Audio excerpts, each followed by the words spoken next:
This is Killer Innovations, a show about ideas, creativity, and how you can innovate. Welcome to the Innovator's Garage, where you learn to create your next game-changing killer innovation.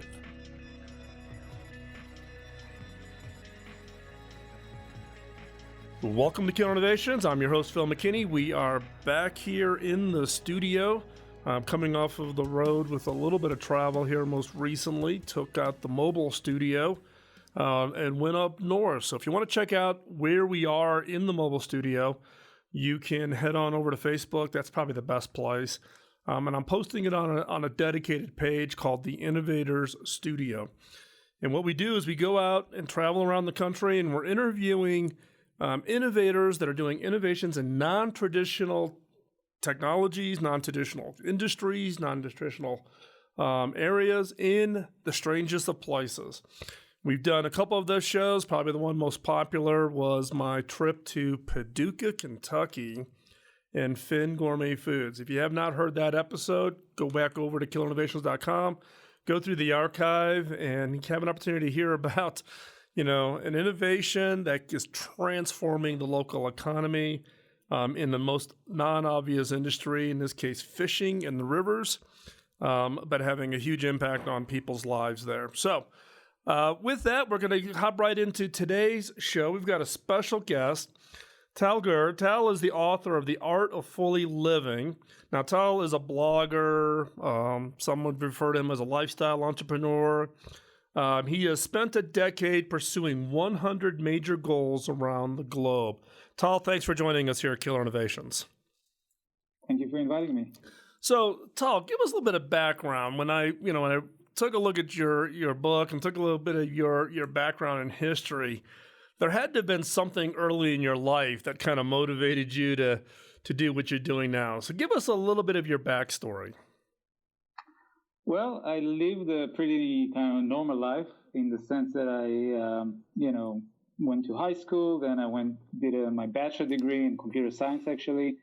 Got a job, a 9-to-5 job. And then I felt stuck. And that actually led to a whole big journey that I didn't really plan, but it just happened. So in this case, how many years did you kind of do the what I would call traditional job? Around 10 years, maybe a little bit less, 8-7 years. Yeah. And so, in your bio, it identifies you as a devoted adventurer. So while you were working the job, were you off doing other things kind of as a hobby and decided that was a passion, or what was it? Well, I'm from Israel, so usually Israelis after the army go for a big trip around the world because, you can't travel when you're in the army. So after 3 years in the army, I went to Australia. I did a motorcycle trip there. And then I went to New Zealand, did another trip there, and then Asia. So that was like, let's say, my first big adventure. And I guess, it was in me. Even when I went to university and went to my 9-to-5, it just, came out later. Okay.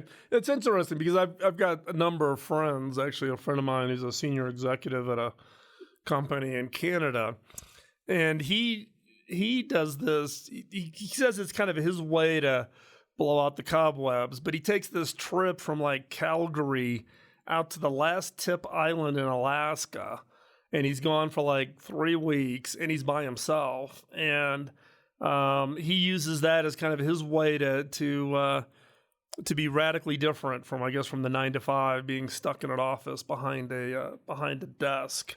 So tell us a little bit more about what was the spark or the impetus or the inspiration for your book?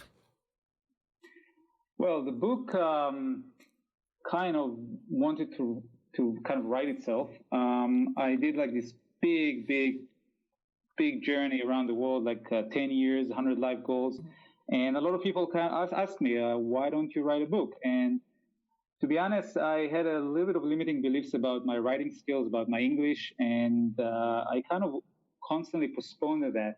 But when my journey ended, I knew that I was ready, and I had a lot of support as well, either authors and friends, and yeah, it just happened. So the inspiration from the book is if, when I flipped through and looked at it and read some other reviews about it, it looked at really the whole impetus of this, 10 years, 100 life goals was also trying to deal with some things in your past, like, your bio points out about facing, crippling self-doubt and a struggle for a sense of purpose. Give us a little bit of context around that. Well, like when you go on a journey, especially a new journey, doubts creeps in, and part of the challenge is to kind of overcome those doubts. So I'll just give you an example. For my journey, I went to do an Ironman triathlon, which is quite a big goal. And before that, I was a smoker. So it was kind of a big leap from, let's say, more of a kind of nightlife lifestyle to be really fit and going for my dream. So throughout the journey, I had kind of question marks, like, can I do it? Like, is it possible? Is it real? Like, and so I had to kind of interview people. I hired a coach.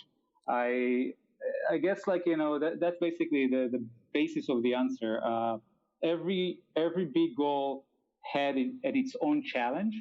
And once I finished, let's say, this big journey, I guess, like, I became like a different person in that sense. So I grew as a person. And that's basically the big story here. It's not really about the 100 life goals. It's more about growing up or developing yourself, basically. So here's a question, right? Because a lot of people try, maybe they don't do 100 life goals. But, everybody would like to be maybe a little bit healthier or happier or more successful. How much of those experiences do you think stick versus what a lot of people experience? Like, okay, we're good for the New Year's resolution. I'm going to do a diet, but by February, I'm no longer, committed to that. Any thoughts on that? Yeah, well, first of all, like, when someone says that he wants to be happier or more successful, it's not really defined. So it's pretty vague. And so the idea of actually setting a goal is to make it more specific. So you know that you succeeded in your journey. So it's more of a container. I see goals are not really the destination. What the destination really is, like, you growing and developing because of the goal that you set. But you need to have some container, some kind of a story, let's say. And so that's where I think goals are pretty powerful.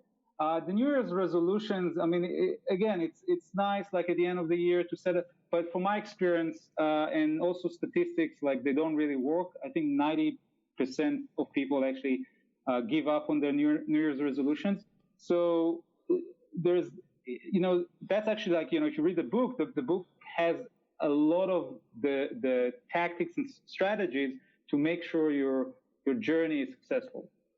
Well, that's it. You mean, as I was saying, everybody would like to do something, but they tend to take it at a very, very high level, and don't get specific, right? It's, I want to be healthier. I'm going to go to the gym every day. I'm going to be less grouchy with my kids, whatever it is. But it tends to be that vagueness, and there isn't a stickiness factor to it, or there's no sense of accomplishment, I guess, is one way to to think about it. So in your case, then it's really is about being clear on the goals. Do you think about then linking goals together to achieve bigger goals, or are they all individual standalones? Yes, 100%. Actually, the way the book is constructed is every chapter is a year, and every year I focus on a different area of life. So the first year was the year of socializing, then there was the year of fitness, and there was the year of freedom, and so forth. And for every year, what I made sure is that there's at least one big goal. For example, the Ironman triathlon, there were quite a few goals leading to that event. So running a marathon, let's say, or running a sprint triathlon, and so forth. I really believe in what I call immersion. So basically, when you, let's say, take an area of focus, let's say, again, fitness, and you immerse yourself for 1 year and set, like, those kind of, let's say, milestone goals, like it's much easier because you create momentum to your big goal. And also you learn more lessons or you extract more wisdom out of your journey. So, and I can actually expand a little bit more on that. Great. We'll pick that up when we come back. We're going to take a quick commercial break and let our advertisers get a minute or here too. But we'll come right back, continue our conversation with Tal, author of The Art of Fully Living, 1 Man, 10 Years, 100 Life Goals. So don't go anywhere. We'll be right back. Don't go anywhere. You're listening to Killer Innovations on the BizTalk Radio Network.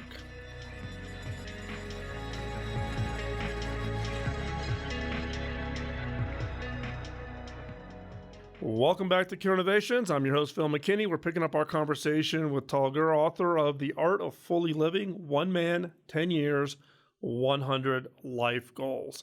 Now, Tal, as we were going to commercial break, you were talking a little bit more about, the structure and the setting up of these goals. You were talking about, basically having themes around the years, the year being, the year of fitness, et cetera.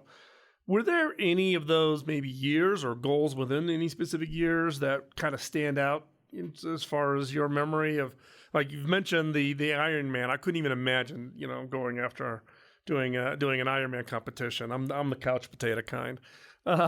But are there other examples of some of those goals that were maybe even more transformational to you than you even thought it would be when you started?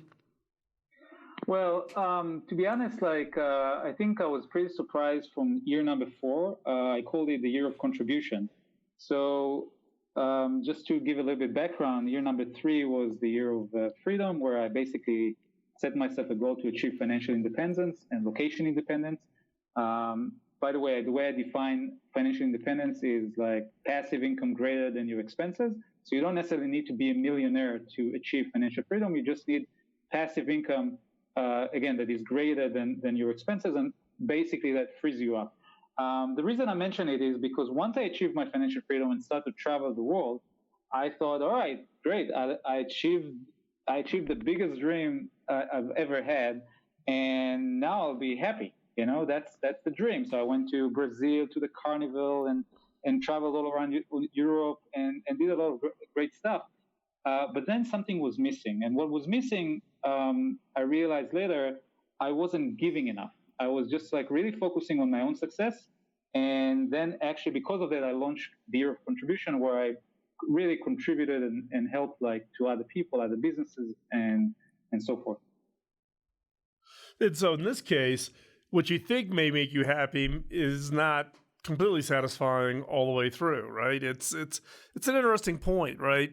People tend to think, money solves everything, but it's happiness and satisfaction and being a part of society is much bigger than that.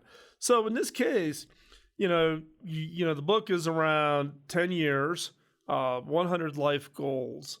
Did the goals as far as structure or causing you to stretch change from year 1 to year 10, or was it pretty the amount of effort, I guess, is what I'm trying to ask, is the amount of effort to go after some of these goals change over starting from year 1 getting to year 10? Yeah, it changed dramatically. And I want to say something about happiness because it's a very important component of the journey. So a lot of time we believe that once we achieve something, then we'll be happy. And so we're really, we're not really prioritizing happiness. We're basically prioritizing a goal. And what I learned is that I don't have to prioritize my goal before happiness. So I can actually say happiness is first, and then whatever I want to achieve comes second. Now that sounds a little bit strange for someone who's actually made his life all about goal setting. But I put my goal second, because basically you can untie the relationship between goals and, let's say, how you feel about them. So you don't necessarily even have to succeed with your goals in order to be happy. Just the fact that you're on a journey, a journey of fulfillment is enough. So yeah, happiness is a big question for a lot of people when they go on a journey. And I'm happy actually to talk a little bit more about that, because there's a lot of insights that came up from this journey. Yeah, back to the point of how did the effort level change from year 1 to year 10 on your goals? So all right. So I'll give you an example. So the year number 10, actually, the last year was the year of creativity. And it was just like fun. I went I learned drumming and appeared on Burning Man in front of 10,000 people. I learned salsa. So from I would say being a little bit more serious in the beginning, very let's say methodic and systematic, let's say, I became more light as I advanced. Also, I realized that I can be I call it how would I say it? So spirituality can come before anything we set. So when I say spirituality, I mean being connected to something bigger than let's say just a random goal that you set. So you feel an intuitive feeling to go for a goal. So that's actually changed. So I became from, let's say, more logical and systematic to more flow and fun and creativity. Let's go back and talk a little bit about the happiness. I know you've got more to say about this, and it's the question I get a lot from either readers of my book or listeners of the show about does delivering a new piece of technology or a new innovation make you happy? And I agree with your point about separation of it is about, can you be happy without being focused on the end deliverable, but actually be happy about the process and the experience. So what's your thoughts on happiness? Let's expand on that a little bit. So, when I traveled to Peru, I met a woman. She was a cleaner in our hotel, and she was constantly happy. Constantly, she was singing and dancing, while cleaning our room. And I was amazed. Every day, constantly happy. And I asked her, "What is your secret?" And she said, "Well, I have a job." And basically, she had a very simple rule. If I have a job, then I'm happy. That actually made me realize that what we put a lot of obstacle to our happiness. Oh, we need a great job. We need the most, the best car. We need so many things to be happy. So then I started to kind of minimize, or let's say make make conditions for my happiness. So I reduced the conditions and I made happiness first. And that actually changed everything, basically. I became more happy on my journey, and everything just became easier and more effortless just because I didn't put conditions. But can you make it be that quick where you just make the mental decision about what qualify or where I'm going to focus my happiness? Because we tend to have habits over years about what we thought would make us happy. And can you just drop it that quickly? Well, it's a belief. Yeah. So one belief that I believe right now is nothing can make me happy. I'm the only one who makes me happy because of something. So just changing that beliefs, and also your beliefs about beliefs. If you believe that beliefs are the truth, then okay, you may be stuck, all right? But if you believe that beliefs are something that you construct along the way, that would be very helpful. Perfect. We're going to take another quick commercial break. When we come back, we're going to pick up a conversation. And Tal, I'm going to ask when we come back from this break for you to share maybe 2 or 3 kind of key findings that you had out of your experience with your 100 life goals. Don't go anywhere. We'll be right back here at Killer Innovations. You're listening on the BizTalk Radio Network.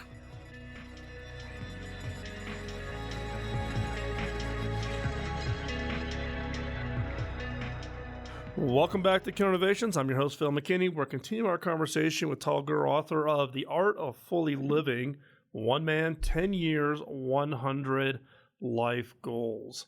So, Tal, one of the things we ask all of our guests on the show to share is kind of a summary of 2 or 3 things that the listeners today, things that you learned that you could share with the listeners today that they could apply to, their setting of goals or their success at goals. So I'll hand it off to you. But, what is it, if you summarize the entire book, your entire 10-year experience, what would be 2 or 3 things you could partake to the audience? Well, that's a hard question, actually, in terms of summarizing everything. I would say that the biggest lesson for me was that a crisis or challenge that you have is not necessarily what I would say is like that a crisis can lead to a calling, or a crisis can lead to something great. And so when you know that, then when a crisis hits you, you're not like freaking out. You're just like realizing, oh, here's a crisis. I mean, I had many crises during this journey. It wasn't just successes, yeah. One of those crises, I actually got divorced along the way. I mean, it's a whole story, and you can actually read it in the book. But everything led to something else, which was really beautiful, I have to say. So that would probably be the biggest lesson that comes out of that. I'm happy to share more lessons if you want. Yep, feel free. We're all ears. All right. So maybe another lesson would be that, like, to really go from the inside out. So a lot of time we focus on the mechanics of things, that the mechanics of goal settings or the how to, and a lot of it is mindset, actually, including, like, we just talked about happiness. Happiness really is mindset. If you constantly look outside for happiness, right, then again, you're attached, you're conditioned. But if you actually source, let's say, again, like everything from the inside, even like, let's say I'm chasing for freedom, but I feel free inside, and then I chase freedom, the journey would be easier. The goal would be easier to reach because you're already feeling it inside. So there's a lot to talk about beliefs, a lot to talk about, again, mindset, and I talk about it in the book as well. Share with me what you believe the role is, though, because I mean, in the goal setting, it sounds like from year one, where you were very logical. You talked a little bit about kind of the spirituality. What is the role of kind of your intuition, of kind of knowing where to go and what to do next and what the next goal should be? Or what's your take on that? There's a lot of people who either very pro kind of intuition, trusting your gut, to that could be misleading. What are your thoughts on that? Well, Steve Jobs used to say that you can't connect the dots forward, you can only connect them backwards. So you have to trust something, and you can call it intuition, karma, God, whatever. So a lot of time we're facing a decision, and we can use our logical mind, which is pretty powerful tool, or we can use intuition, which is more of, let's say, kind of fast thinking, or something that come to you really in a flash of a moment. Now, what I believe personally is that intuition is like a skill. It's like you're going to the gym and develop your muscles. You can develop your intuition. And how do you develop your intuition? You actually practice, you train. You train to be more intuitive, to trust more of your intuition. And from my experience, I found out that the more I practice being intuitive, the better my intuition, or the more accurate, let's say, my intuition is. And actually, there's a book that talks about it, and also gives a lot of, I forgot the name of the book. I think it's called Fast Thinking or Slow Thinking. But it's actually like talks exactly about that. And from my experience, again, like it's something I believe in. So how do you practice being more intuitive? When you said practice, what does that really mean? Yeah, I mean, just to give a small example, you can, I can ask you, what's the time right now? And rather than look at the watch, right, you basically guess. Or, and then just, again, validate with your mind, was it accurate? And if you do it more and more and more, suddenly it's amazing. Like your intuition is pretty spot on.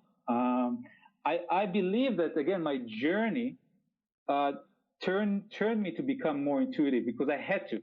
Sometimes I realized that using my mind wasn't enough, because when I used my mind, it led me to kind of roadblocks. And I had to kind of like, I'll give you just an example. One of my intuition really led me to Colombia, to dance salsa in Colombia, not actually where I was. The logical reasoning was, no, stay here, like, you have a business to run or whatever.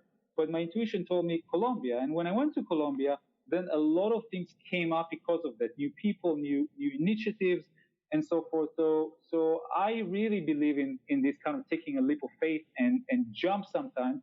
And yeah, what's the worst that can happen? All right, you can always go back and to the logical mind and kind of reconstruct like something else. So I really believe in kind of, let's say, experimenting, and not necessarily, like, I wouldn't say intuition is the answer and that's it. Just experiment with intuition, see what happens.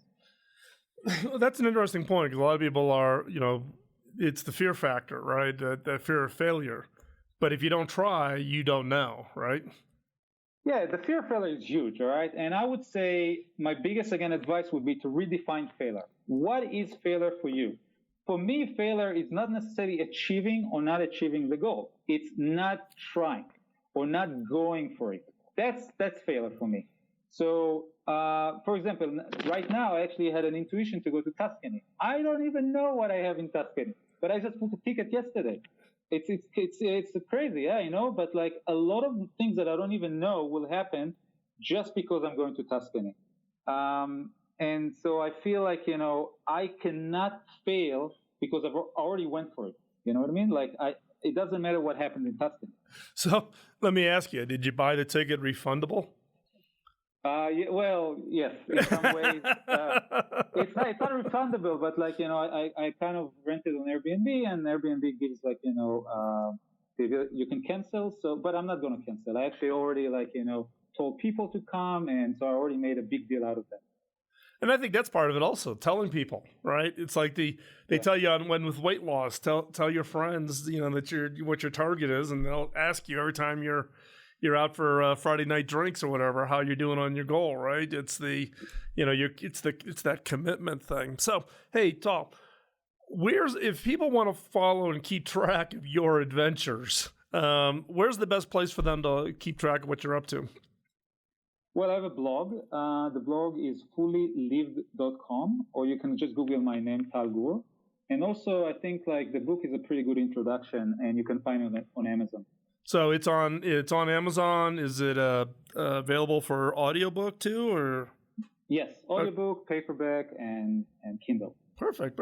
Hey, real quick, we got a little bit of time left. You talked earlier about the fear factor that you even had in writing the book, because you kept putting it off. What was the thing that finally convinced you to sit down and put this down in writing?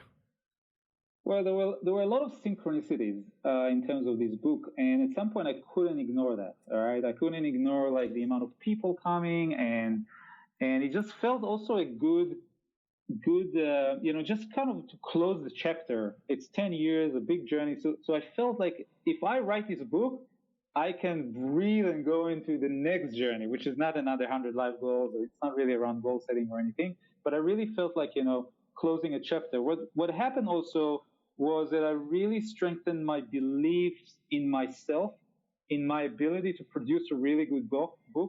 As I said, I had a lot of support. I had 3 editors. So even though my English is not perfect, I made sure it's kind of perfect. And again, like it's a pretty good story as well. It was really easy in that sense to write that story because again, every year was a chapter. I don't know. It just happened in many ways. And I'm pretty happy to move on. Perfect. So all you out there, check out the book, Tal Gur, author of The Art of Fully Living, 1 Man, 10 Years, 100 Life Goals. We'll have all the links up at Killer Innovations. Tal, thanks for joining us on the show today. For the listeners, don't go anywhere. The next segment, it's our new format we're still experimenting with called 5 Minutes to New Ideas. This next segment will trigger you to sit down, get your notebooks out, come up with some new ideas, some new innovations to go change the world. Do not let the innovation antibodies get you down. Don't let your own self-talk talk you out of trying something. Sit down, spend some time, get creative, and go change the world. And with that, thanks for taking the time today. Again, we're coming up in the next segment. Don't go anywhere, but you're listening to Killer Innovations on the BizTalk Radio Network.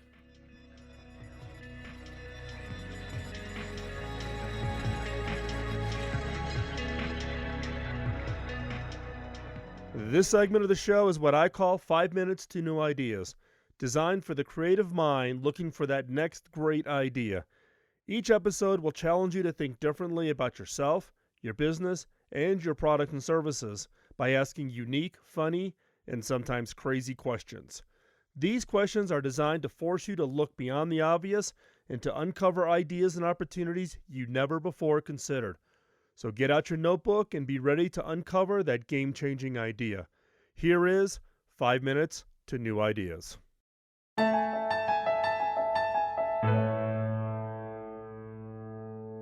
What input, if you were able to reduce it, would allow you to cut the price for your product or service by 25%? Now, there's a reason that the percentage in this question is as high as it is. Sure, it would sound less scary and more reasonable if I asked you if you could cut your price by 5% or maybe 8%, but that would be missing the point.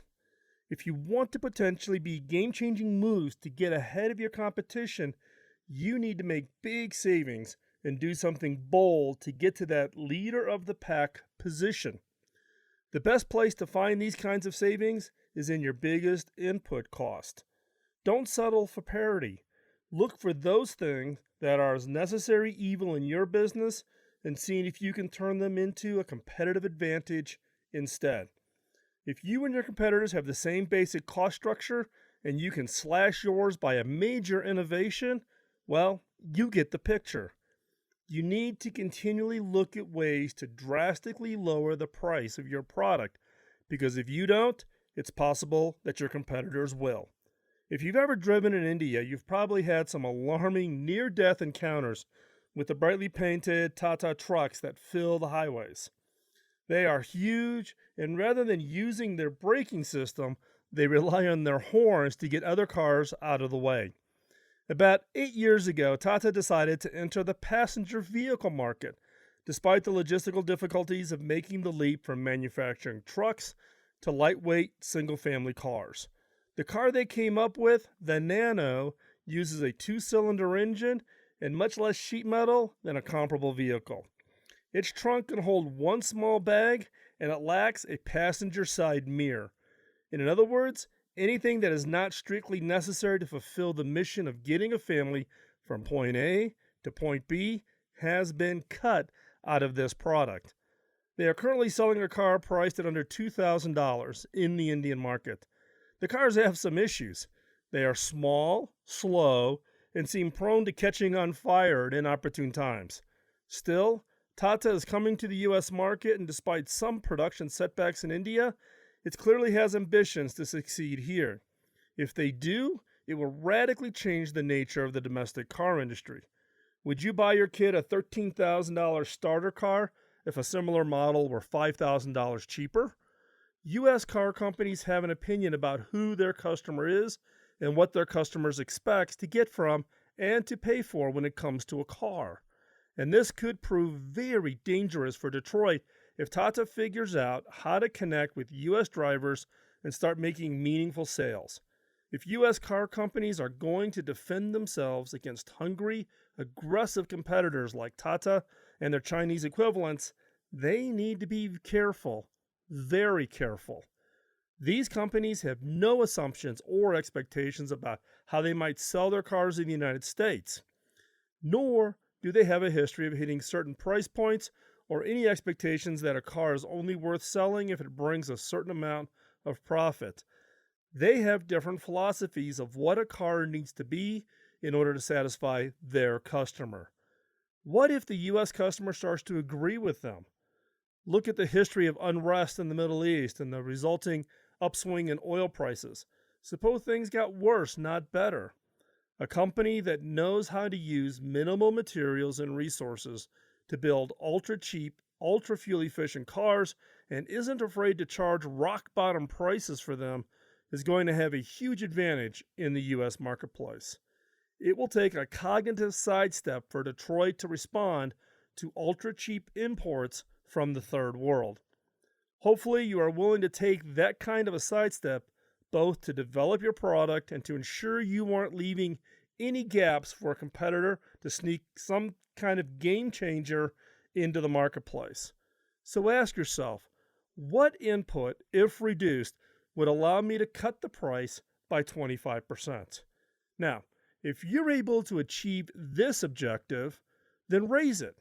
Could you find savings that would allow you to cut the price to, 30%, maybe even 40%? This is a question that you should never stop asking yourself, because if you do, your competition may pass you right by. I'm Phil McKinney, and thanks for listening.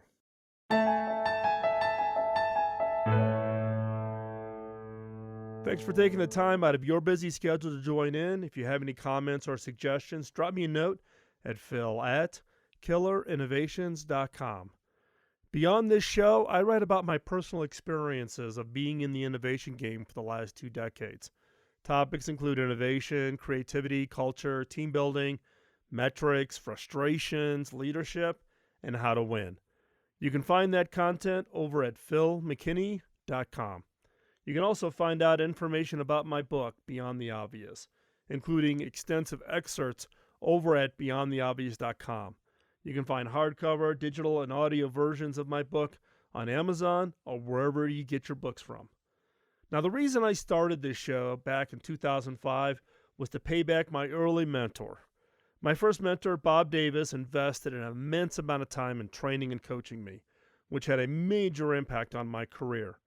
When I went back and asked him how I could pay him back, he laughed and said I couldn't. I had to pay it forward. If I could ask for a favor, could you help me pay it forward? How? 1, by giving us a rating wherever you get your podcast, as that helps spread the word. And 2, by telling others about the show. If you want to be part of the conversation between the shows, I hang out in the Innovators community on Slack. The Innovators community is a private community of vetted innovators who help each other succeed. Check it out at theinnovators.community. This episode of Killer Innovations was produced by the Innovators Network. You can find the show notes and the entire show catalog going back to 2005 at killerinnovations.com. I'll talk to you next week, and in the meantime, go out and change the world with your killer innovation. Bye-bye.